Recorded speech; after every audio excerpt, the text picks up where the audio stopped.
কৃষ্ণগুৰু আধ্যাত্মিক বিশ্ববিদ্যালয়ৰ প্ৰেক্ষাগৃহত বিশেষ আলোচনা চক্ৰ একবিংশ শতিকাত দক্ষতা যুৱশক্তি আৰু উদ্যোগী শিক্ষা শীৰ্ষক নামেৰে আয়োজন কৰা হৈছে। এই আলোচনা চক্ৰখন শুভাৰম্ভ কৰে কৃষ্ণগুৰু শিক্ষা পৰিষদৰ অধ্যক্ষা কুন্তলা পাটোৱাৰী গোস্বামীয়ে।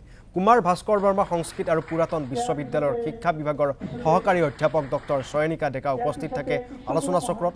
লগতে গাম্ভীৰ্যপূৰ্ণ অনুষ্ঠানটোত উপস্থিত থাকে কৃষ্ণগুৰু আধ্যাত্মিক বিশ্ববিদ্যালয়ৰ উপাচাৰ্য ডক্টৰ অনুপ কুমাৰ তালুকদাৰ, পঞ্জীয়ক ডক্টৰ মুকুন্দ শৰ্মা, কৃষ্ণগুৰু মহাবিদ্যালয়ৰ অধ্যক্ষ ডক্টৰ মানিক চন্দ্ৰ বৰ্মনকে ধৰি বহুকেইগৰাকীও অধ্যাপক বিষয়া কৰ্মচাৰী।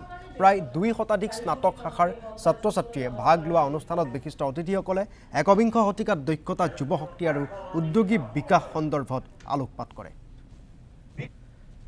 কৃষ্ণগুৰু আধ্যাত্মিক বিশ্ববিদ্যালয়ৰ প্ৰশাসনিক যি কাৰুকাৰ্য বা প্ৰশাসনিক যি ব্যৱস্থা এই ব্যৱস্থাৰ অন্তৰ্ভুক্ত হৈ থকা কৃষ্ণগুৰু মহাবিদ্যালয়ৰ তৰফৰ পৰা আজি এখন বিশেষ ধৰণৰ সেমিনাৰ বা আলোচনা চক্ৰ আয়োজন কৰা হৈছে। এই আলোচনা চক্ৰৰ বিষয় হৈছে skill, youth and entrepreneurial education in the 21st century।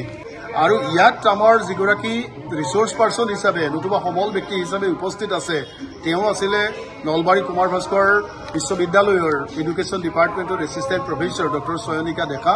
আৰু চয়নিকা ডেকা এটা সময়ত আমাৰ কৃষ্ণগুৰু মহাবিদ্যালয়ৰে ছাত্ৰী আছিলে।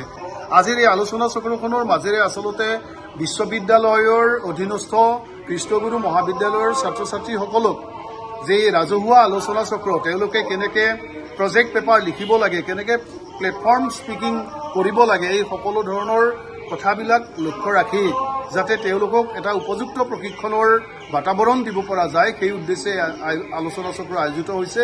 ইয়াত আমাৰ কৃষ্ণগুৰু শিক্ষা পৰিষদৰ যি আমাৰ মূল সভানেত্ৰী কুন্তলা পাটোৱাৰী গোস্বামী আই উপস্থিত আছে। বিশ্ববিদ্যালয়ৰ মহামান্য উপাচাৰ্য আমাৰ অধ্যাপক অনুপ কুমাৰ তালুকদাৰ ছাৰ উপস্থিত আছে।